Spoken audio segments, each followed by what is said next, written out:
Open AI, Google কিংবা DeepSeek, গত কয়েক মাসে আমরা যে এআই রেভলিউশন বা কৃত্রিম বুদ্ধিমত্তার ম্যাজিক দেখছি তার আসল নিয়ন্ত্রণ কার হাতে? স্যাম অল্টম্যান, সুন্দর পিচাই নাকি চীনের কোনো টেক জিনিয়াস? ভুল, এদের কারো হাতে আসল রিমোট কন্ট্রোলটা নেই। আসল রিমোটটা লুকিয়ে আছে নেদারল্যান্ডসের একটা শান্ত নিরিবিলি শহরের এক ল্যাবরেটরিতে, যেখানে সাধারণ মানুষের প্রবেশ সম্পূর্ণ নিষিদ্ধ। ASML নামের সেই কোম্পানি তৈরি মাত্র একটা মেশিনের দাম 2500 কোটি টাকা। আর সেই মেশিন ছাড়া পৃথিবীর কোনো দেশ, তা সে আমেরিকা হোক কিংবা চীন, একটিও অ্যাডভান্স চিপ বা এআই প্রসেসর তৈরি করতে পারে না। একটু ভেবে দেখুন, যেখানে গোটা পৃথিবীর ভবিষ্যৎই লিখে দিচ্ছে এআই, সেখানে সেই এআই এর মগজ বানানোর চাবিকাঠি আটকে আছে মাত্র একটা কোম্পানির একচেটিয়া ক্ষমতার উপর।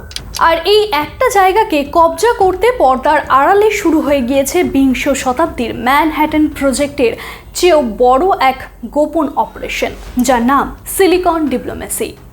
আমেরিকা নিষেধাজ্ঞা দিচ্ছে, চীন তার কোডিং দিয়ে চিপের ক্ষমতা রাতারাতি দ্বিগুণ করে ফেলছে, আর 2026-এ ঠিক এই মুহূর্তে দাঁড়িয়ে এই গ্লোবাল টেক ওয়ারের চাকাটা হঠাৎ ঘুরে গেছে দক্ষিণ এশিয়ার দিকে, যেখানে ভারত তার চিপ ডিজাইন মেধা আর মেগা ফ্যাক্টরি নিয়ে পুরো সাপ্লাই চেনের নতুন গডফাদার হতে চলেছে। নমস্কার, গ্লোবাল ইম্প্যাক্টে আপনাদের স্বাগত। আমাদের মোটো এক্সপ্লোর, ডিকোড অ্যান্ড ডিসকভার। আজ আমরা প্রথাগত কোনো যুদ্ধের গল্প বলবো না।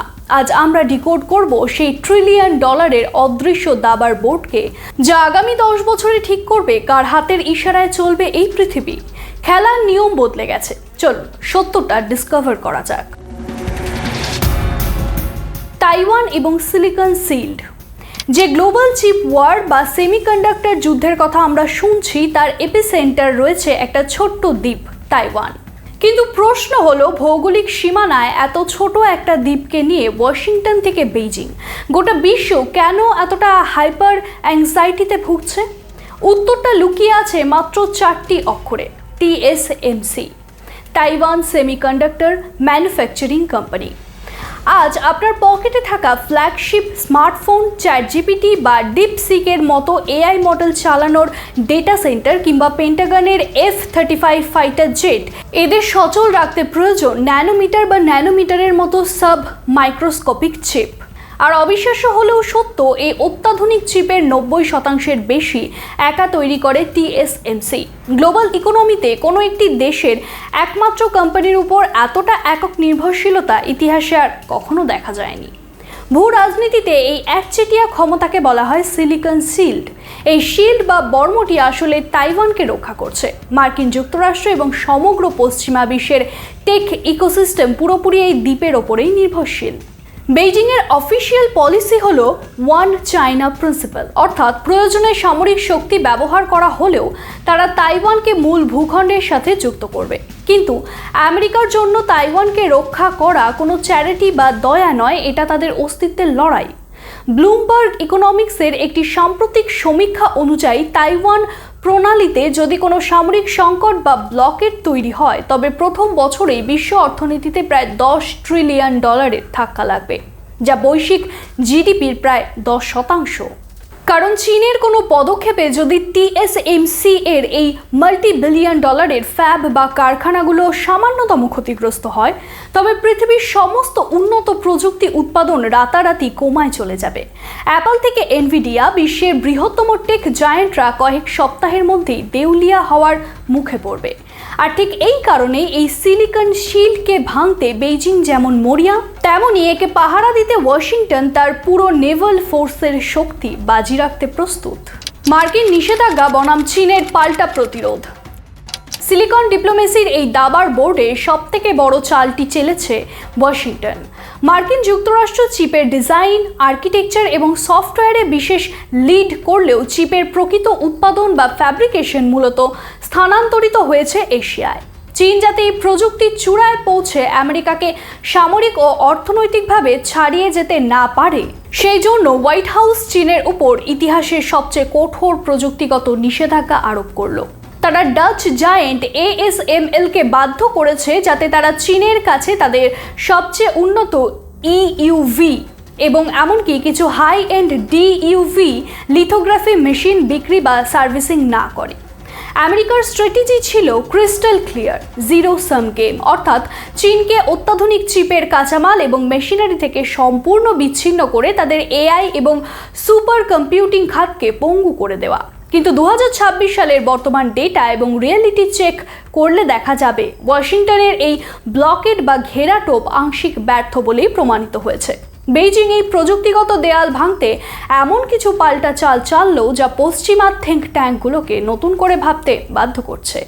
প্রথমত, হার্ডওয়্যারের ঘাটতি মেটাতে চীন ব্যবহার করেছে তাদের অসাধারণ সফটওয়্যার ইঞ্জিনিয়ারিং। পশ্চিমা হাই এন্ড জিপিইউ যেমন এনভিডিআর ব্ল্যাকওয়েল বা H200 না পেয়ে চীনা টেক জায়েন্টরা আলিবাবা, বাইদু এবং হুয়াওয়ে ল্যাবে তাদের এআই মডেলগুলোকে মডেল অপটিমাইজেশন প্রযুক্তির মাধ্যমে রিডিজাইন করছে।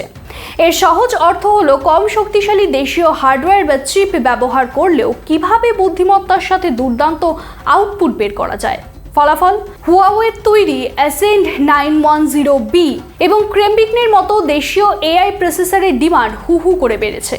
2026 সালে সর্বশেষ কোয়ার্টারের রিপোর্ট অনুযায়ী চীনের অভ্যন্তরীণ এআই চিপ বাজারের প্রায় 50% এখন তাদের নিজস্ব ব্র্যান্ডগুলোর দখলে।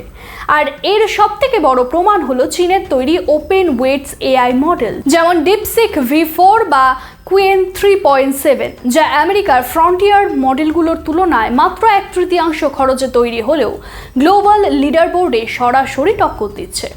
শুধু এআই মডেল নয়, লিগাসি চিপ এবং মেমোরি চিপের উৎপাদনেও চীন এক বিস্ফোরণ ঘটিয়েছে। চীনের দেশীয় DRAM মেমোরি প্রস্তুতকারক কোম্পানি CXMT 2026 সালের প্রথম প্রান্তিকে রেকর্ড $7.4 বিলিয়ন রাজস্ব আদায় করেছে, যা গত বছরের তুলনায় প্রায় 719% বেশি।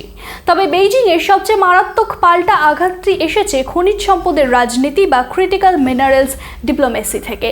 মার্কিন নিষেধাজ্ঞার জবাবে চীন সেমিকন্ডাক্টর, কোয়ান্টাম কম্পিউটিং এবং মহাকাশ শিল্পের জন্য অতি প্রয়োজনীয় খনিজ উপাদান গ্যালিয়াম, জার্মেনিয়াম এবং অ্যান্টিমনির উপর কঠোর রপ্তানি নিয়ন্ত্রণ জারি করে। যেহেতু বিশ্ববাজারের এই খনিজগুলো সিংহভাগই চীন নিয়ন্ত্রণ করে, তাই মার্কিন ডিফেন্স ইন্ডাস্ট্রি এবং F-35 ফাইটার জেটের সাপ্লাই চেইনে বড়সড় ঝুঁকিতে পড়তে পারে। পরিস্থিতি সামাল দিতে এবং একটি পূর্ণাঙ্গ অর্থনৈতিক যুদ্ধ এড়াতে 2026 সালের এই মে মাসে এসে আমরা ওয়াশিংটন এবং বেইজিংয়ের মধ্যে একটি সাময়িক কৌশলগত চুক্তি দেখতে পাচ্ছি, যেখানে আমেরিকা চীনের উপর আরোপিত ঢালাও শুল্ক 145% থেকে কমিয়ে সাময়িকভাবে 30% নামিয়ে এনেছে এবং বিনিময়ে চীন ও মার্কিন বাজারে রেয়ার আর্থ ও গ্যালিয়াম সরবরাহের নিষেধাজ্ঞা কিছুটা শিথিল করতে রাজি হয়েছে। আমেরিকা এখন চীনের ক্ষেত্রে একটি বিভক্ত নীতি নিতে বাধ্য হচ্ছে, যেখানে তারা হুয়াওয়ের সম্পূর্ণ ব্লক করলেও সাধারণ চীনা বাণিজ্যিক ক্রেতাদের জন্য এনভিডিআর কিছুটা ডাউনগ্রেডেড চিপ বিক্রির অনুমোদন নিয়ে আলোচনা করছে, যাতে মার্কিন কোম্পানিগুলো চীনের এই $1 ট্রিলিয়ন বাজার থেকে পুরোপুরি ছিটকে না যায়। সিলিকন ওয়ারের এই দ্বিতীয় অধ্যায় প্রমাণ করে চীন এখন শুধু আর চিপের সাধারণ ক্রেতা বা অ্যাসেম্বলার নয়, তারা কাঁচামালের একচ্ছত্র নিয়ামক এবং এক সমান্তরাল এআই পরাশক্তি, গ্লোবাল সাপ্লাই চেইন ও ভারতের প্রবেশদ্বার। সেমিকন্ডাক্টর বা মাইক্রোচিপের এই যুদ্ধকে বুঝতে হলে প্রথমে আমাদের এর সাপ্লাই চেইনের অবিশ্বাস্য জটিলতাকে ডিকোড করতে হবে, কারণ এই চিপ উৎপাদন কোনো একক দেশের পক্ষে শতভাগ একা করা অসম্ভব। আমেরিকার সিলিকন ভ্যালিতে বসে ইন্টেল, অ্যাপল বা এনভিডিয়া যখন একটি চিপের জটিল আর্কিটেকচার বা ব্লুপ্রিন্ট ডিজাইন করে, তখন সেই নকশাকে বাস্তবে রূপ দিতে প্রয়োজন হয় নেদারল্যান্ডসের ASML এর লিথোগ্রাফি মেশিন। আবার চিপ খোদাই করার জন্য অপরিহার্য আলট্রা স্পেশালাইজড কেমিক্যাল এবং সিলিকন ওয়াফারের পুরো নিয়ন্ত্রণ ধরে রেখেছে জাপান। আর এইসব উপাদানকে একসাথে করে চূড়ান্ত ফ্যাব্রিকেশন বা উৎপাদন সম্পন্ন হয় তাইওয়ানের TSMC বা দক্ষিণ কোরিয়ার স্যামসাংয়ের ল্যাবে। অর্থাৎ একটা চিপ বাণিজ্যিকভাবে বাজারে আসার আগে কয়েক হাজার মাইল পথ এবং একাধিক দেশের সীমান্ত পাড়ি দেয়। এই যে চরম ভূরাজনৈতিক উত্তেজনা, বিশ্ববাজার যখন একক কোনো অঞ্চলের উপর থেকে ঝুঁকি কমাতে চায়না +1 এবং ফ্রেন্ড শোরিং অর্থাৎ বন্ধুত্ব ভাবাপন্ন রাষ্ট্রে উৎপাদন কেন্দ্র স্থানান্তরের নীতি গ্রহণ করেছে, ঠিক তখনই এই জটিল বৈশ্বিক মানচিত্রে এক নতুন চালক হিসেবে আবির্ভূত হয়েছে আমাদের দেশ ভারত। একজন ভারতীয় বিশ্লেষক হিসেবে আমাদের সবচেয়ে বড় শক্তির জায়গাটা আজ বিশ্বমঞ্চে স্বকীয়তার ভাস্বর। বিশ্বজুড়ে যত সেমিকন্ডাক্টর ডিজাইন ইঞ্জিনিয়ার রয়েছেন তার প্রতি 5 জনের মধ্যে একজনই কিন্তু ভারতীয়। হ্যাঁ, গ্লোবাল চিপ ডিজাইনের প্রায় 20% মেধা একা সরবরাহ করে ভারত। ব্যাঙ্গালোর থেকে হায়দ্রাবাদ, ইন্টেল, কোয়ালকম, AMD এবং এনভিডিয়ার মতো গ্লোবাল জায়ান্টের সবথেকে বড় R&D বা গবেষণা কেন্দ্রগুলো আজ ভারতের মাটিতে, যার সোজা অর্থ হলো পৃথিবীর বুকে সচল থাকা বহু আধুনিক ডিভাইসের মগজ বা নকশা তৈরি কিন্তু হচ্ছে আমাদের ইঞ্জিনিয়ারদের হাত ধরে। কিন্তু ভারত এবার শুধু চিপের নকশা বা ব্লুপ্রিন্ট তৈরির গণ্ডিতে আটকে থাকতে রাজি নয়। আমরা পা রাখছি মূল উৎপাদনে। সরকারের $10 বিলিয়ন ইন্ডিয়া সেমিকন্ডাক্টর মিশনের অধীনে ভারত তার ম্যানুফ্যাকচারিং বিপ্লব শুরু করে দিয়েছে। টাটা গ্রুপ বা টাটা ইলেকট্রনিক্স ইতিমধ্যেই তাইওয়ানের বিখ্যাত PSMCর সাথে যৌথ উদ্যোগে গুজরাটের ধোলেরায় ভারতের প্রথম বাণিজ্যিক চিপ তৈরির মেগা কারখানা বা ফ্যাব স্থাপন করছে।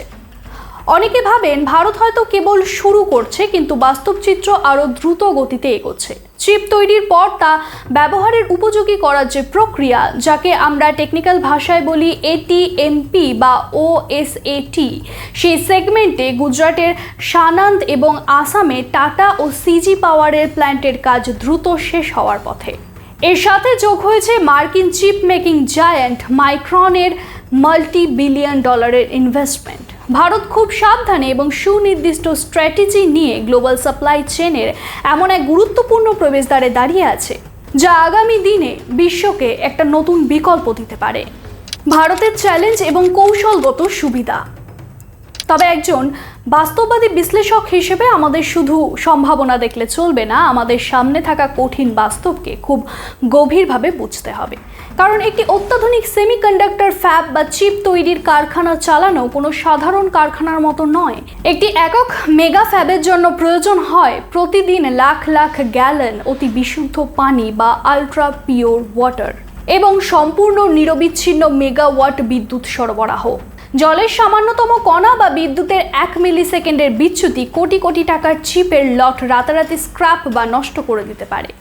একই সাথে সেমিকন্ডাক্টর শিল্পের জন্য যে বিশেষ কেমিক্যাল, রেয়ার গ্যাস এবং সিলিকন ওয়াফারের প্রয়োজন হয়, তার পুরো ব্যাকওয়ার্ড লিঙ্কেজ বা ইকোসিস্টেম আমাদের দেশে এখনও প্রাথমিক পর্যায়ে। ফলে জাপান, মার্কিন যুক্তরাষ্ট্র কিংবা ইউরোপীয় ইউনিয়নের উপর কাঁচামালের আমদানি নির্ভরতা রাতারাতি কাটানো সম্ভব নয়। আর ঠিক এই কারণেই ভারত সরকার অত্যন্ত বাস্তবসম্মত এবং দূরদর্শী একটি সিদ্ধান্ত নিয়েছে। আমরা শুরুতেই 3 বা 5 ন্যানোমিটারের মতো হাইপার অ্যাডভান্সড চিপের পেছনে না ছুটে প্রথমে 28 ন্যানোমিটার বা তার চেয়ে বড় নোডের লিগ্যাসি চিপ তৈরিতে মনোযোগ দিচ্ছি। কেন জানেন? কারণ বর্তমান বিশ্বে ইভি বা electronic vehicle, automobile, medical equipment এবং সাধারণ কনজিউমার ইলেকট্রনিক্সের বাজারে এই লিগ্যাসি চিপেরই চাহিদা সব থেকে বেশি এবং এটি বাণিজ্যিক ও পরিকাঠামোগতভাবে ভারতের জন্য সবচেয়ে টেকসই প্রবেশপথ। অবকাঠামোগত এই ধীর গতির যাত্রার বিপরীতে গ্লোবাল ডিপ্লোমেসি বা ভূরাজনৈতিক কূটনীতিতে ভারতের অবস্থান এখন সবচেয়ে সুবিধাজনক, যাকে আমরা বলতে পারি সুইট স্পট। মার্কিন যুক্তরাষ্ট্রের সাথে ভারতের ICET চুক্তি এবং ইন্দো প্যাসিফিক অঞ্চলের কোয়াড জোটের কারণে বৈশ্বিক সমীকরণ এখন ভারতের পক্ষে। পশ্চিমা বিশ্ব খুব ভালো করেই জানে যে চিপ সাপ্লাই চেনে চীনের একাধিপত্য ও আগ্রাসী মনোবলিকে যদি কেউ টেক্কা দিতে পারে, তবে সেই ডেমোগ্রাফিক এবং টেকনিক্যাল স্কেল একমাত্র ভারতেরই আছে। এখানেই জন্ম নিচ্ছে এক নতুন সমীকরণ, তাইওয়ান কূটনীতি। কূটনৈতিকভাবে নয়াদিল্লি আনুষ্ঠানিক মতে ওয়ান চায়না পলিসি মেনে চললেও পর্দার আড়ালে সেমিকন্ডাক্টর ডিপ্লোমেসি তাইপেই এবং নয়াদিল্লির দূরত্বকে শূন্যে নামিয়ে এনেছে।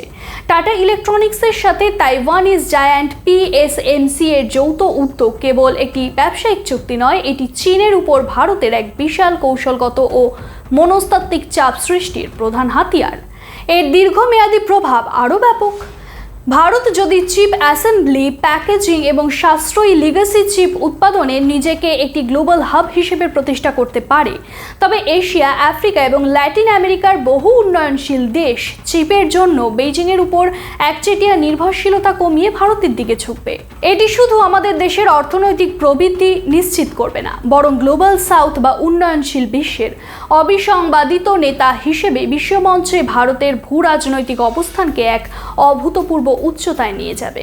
পরিশেষে 2026 সালের এই টাইমলাইনে দাঁড়িয়ে আমাদের এটা মেনে নিতেই হবে যে সেমিকন্ডাক্টর শিল্পের ভবিষ্যৎ কেবল আরও দ্রুতগতির চিপ তৈরি করার মধ্যে সীমাবদ্ধ নেই।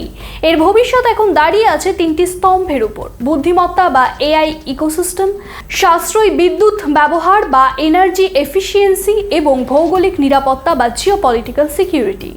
বিশ্বজুড়ে যে এআই ডেটা সেন্টারগুলো তৈরি হচ্ছে সেগুলোর জন্য আগামী দিনে যে বিপুল পরিমাণ বিদ্যুতের প্রয়োজন হবে, সেই জ্বালানি সংকট বা পাওয়ার ক্রাইসিস সমাধান করাই এখন চিপ ডিজাইনারদের সবচেয়ে বড় চ্যালেঞ্জ।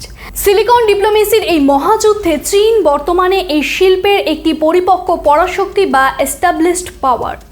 পশ্চিমাদের ক্রমাগত প্রযুক্তিগত নিষেধাজ্ঞার মুখে দাঁড়িয়েও তারা নিজস্ব কাঁচামালের একচেটিয়া নিয়ন্ত্রণ আর সফটওয়্যার অপটিমাইজেশন দিয়ে নিজের চারপাশে এক দুর্ভেদ্য প্রযুক্তিগত দেওয়াল তুলে ফেলেছে।